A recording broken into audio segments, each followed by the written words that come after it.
Kaya pwede po natin buksan ang ating Bible sa Luke chapter 5. Luke chapter 5 verse 5.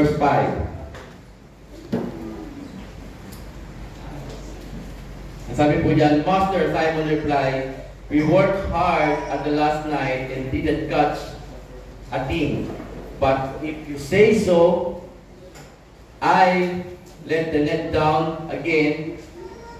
And this time their nets were so full of fish, they began to tear." 7. A shout for help brought their partners in the other boats, and soon boat to boat were filled with fish and on the verge of sinking. Alam niyo po, ang passage po ng Luke chapter 5 is very familiar na po sa atin to. Sa po naniniwala na alam po natin, naiintindihan na po natin ang verse na to. Alam niyo po, habang po pinagpupulay-pulayan ko po, itong Luke chapter 5, is nakita ko po,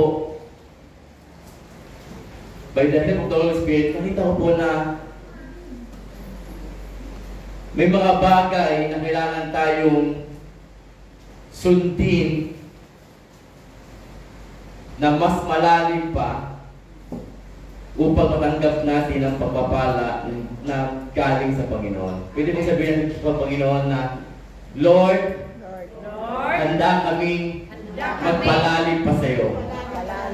Sino pong gusto lumalim sa Panginoon? Amen! Alam niyo po, ating pagsunod sa Panginoon, hindi po ito bababawan, kundi palaliman po ito. Amen?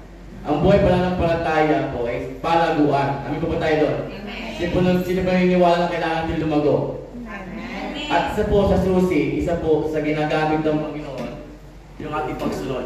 Amin po tayo doon? Amen! Amin po tayo doon? Amen! Na kapag po tayo ay sumusunod sa lituntunin ng Panginoon, is lalo natin nakikita kung gaano kalaki ang ating Panginoon. Amin po tayo doon? Amen! Amin po tayo doon? Amen! Alam niyo po ba, obedience, defined as submissive, kumbaga ito po yung kailangan natin kami submissive kung anong inuutos ng tao nasa authority.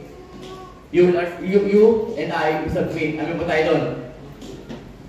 And obedience not more than just fulfilling a duty. Hindi lang parang nagawa mo na to or something like that, parang okay, susunod ako, pagagawin ko lang to by duty. Hindi po ganun.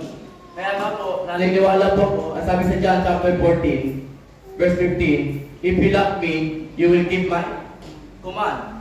Alam niyo po, ang obedience po, kapag sumusunod tayo sa Panginoon, hindi natin ginagampanan yung ating duty. Kundi kapag sumusunod tayo sa Panginoon, i-express po natin yung ating pagmamahal sa Panginoon. Amen. Amen. Expressing your love to God. Kung nakikita ng Panginoon, kasi God is looking to our heart. Ano po tayo? Amen. Na siyempre may mga taong sumusunod, pero walang willingness na sumunod. Pwede mangyari po yun. Pwede kang sumunod, pero wala kang willingness na sumunod. Kaya nga, when you obey God, when you obey the Lord becomes more real to you. Kapag habang sumusunod tayo sa Panginoon, habang nakikita natin kung paano gumagalaw ang Panginoon sa buhay natin, mas lalo na nakikita kung gaano kalaki, kung gaano katutuhan Diyos sa buhay natin. Sino po naniniwala po doon? Amen! Amen po tayo doon.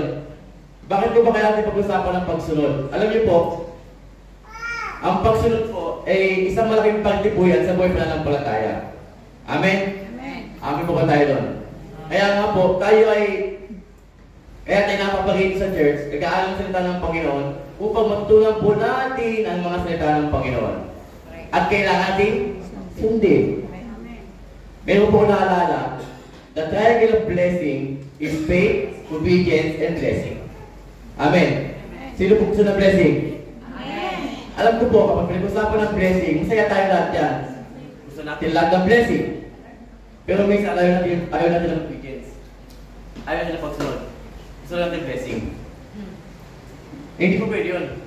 Amin po tayo doon? Amen. Hindi po pwede yun. Kasi kapag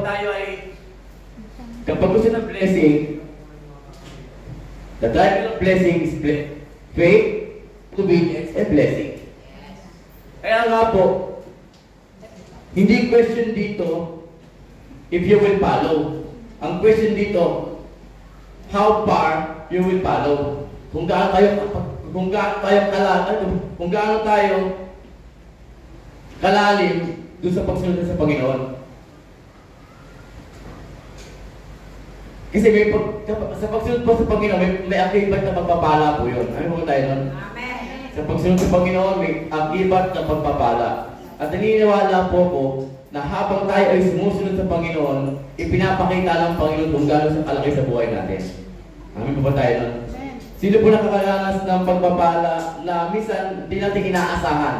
Na parang, bakit may dumating na blessing ganito? Kasi alam niyo po, meron tayong tinanim na pagsunod.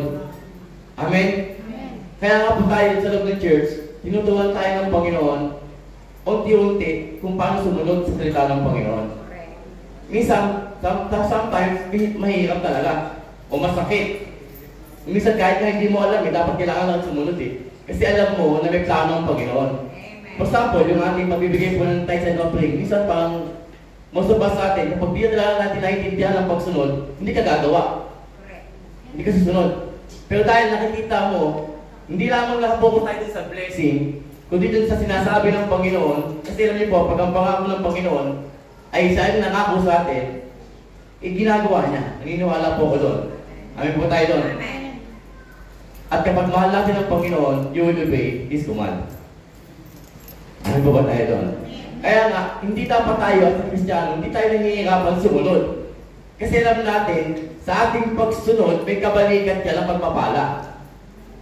Amen? Na habang tayo ay lumalago sa Panginoon, habang tayo sumusunod sa Panginoon, habang tayo pinagpapala ng Panginoon, kasi ang blessing po ay nagagaling sa Panginoon. Ang healing nagagaling sa Panginoon. Ano po tayo doon? Ang power nagagaling sa Panginoon. Lahat ng meron po tayo, kung anong meron tayo ngayon, ang source ng blessing na yan, walang iba kundi ang Panginoon. Kaya wala tayong dahilan upang hindi sumunod sa Panginoon. Amin po ba tayo doon? Yung ating po mga blessing na natatanggap is, kumbaga ito po ay katiwala lang tayo. Amin? Naalala ko po, pinag-aaral natin yung stewardship. Kung tayo katiwala lamang, may nagmamayari na. Amen? Ngayon, habang tayo ay sumusunod sa Panginoon, habang sinusunod natin kanyang mga utos, tayo nila pinagpapala ng Panginoon eh. Totally. Hindi lamang po blessing about financial, kundi blessing about yung ating health, yung ating kalusugan. Alam niyo po, etong last week, napakinggan ko yung testimony na ibinubunyag ito yung sinasabi ni Dr. Ong. Naalala niyo po yun? Alam ko po, most of it, napinood na po natin yun, na yung kanyang karamdaman. Alam niyo po, inisip ko po na, what if, siyempre meron tayong kakayanan eh, na ibigay sa Panginoon, kailangan ibigay. Amin ba tayo doon? Yung hinihingi ng Panginoon sa atin is, kung yung ating kailangan ibigay sa Panginoon, para naman sa Kanya dapat yun eh. Huwag natin nakawa ng Panginoon. Napakinggan ko po yun, I'm so encouraged talaga sabi ko, bakit gano'n? Na minsan kahit anong sabihin talaga ng tao, dapat po tayo magpapekto. Makinig natin sinasabi ng Panginoon. Kasi hindi natin alam eh, kung hanggang kailan lang tayo.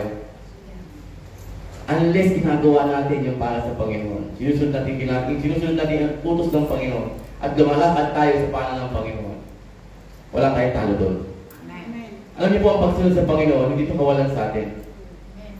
Yung pagbibigay natin ng tithes and offering, paggawa natin sa tahanan ng Panginoon, yung pag-sacrifice po natin, yung pagdadrive natin papunta sa church, yung paghahalin muli sa church, yung pag-aaral ng salita ng Panginoon, yung pagpapalalim sa salita ng Panginoon, hindi ang kawalan ng oras sa Panginoon.